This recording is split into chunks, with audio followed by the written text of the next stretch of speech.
Masajid in most parts of the world are closed, and we should not attempt to congregate together and have our usual Eid prayers. We need to understand that during normal times, Friday prayers, the Friday Jum'ah, is an obligation upon each and every one of us. And despite it being such a strict obligation, it falls off our shoulders in a situation like this, when we are dealing with a pandemic and when our authorities have asked us not to gather and not to congregate for prayers.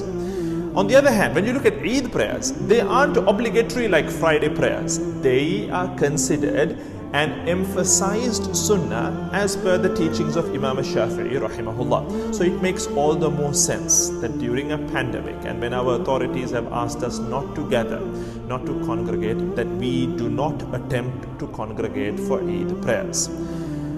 Having said that, this prayer, as per the view of Imam Shafi'i rahimahullah, it can be offered within the comfort of our own homes.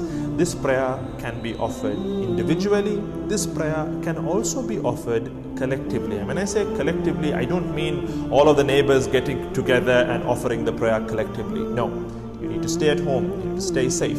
When we say collectively, we mean family members within one family unit. Let's say a mother and father and the children, or a husband and a wife. They can pray together if they wish to, or it can be offered individually. In terms of how this prayer needs to be offered, it's 2 units of prayer. You won't have a khutbah, you won't have a sermon like you do at the masajid. It's just 2 units of prayer. In the first unit, after you tie your first takbir, you will go on to tie an additional 7 takbirat, 7 takbirs, and then you will read Surah Al-Fatiha, another surah, you will go down for ruku', sujood, and you will come up for your second unit, the usual, ruku', and then obviously 2 sujoods, 2 sajdas, and then you will come up for the second unit. As you come up for the second unit, you will say Allahu Akbar and stand, and after that takbir, you will tie another additional 5 takbirat, 5 takbirs, and then you will read Surah Al-Fatiha, another surah, then go on for ruku', go on for the 2 sajdas, and your tashahud, and then you will give your taslim. Assalamu alaikum.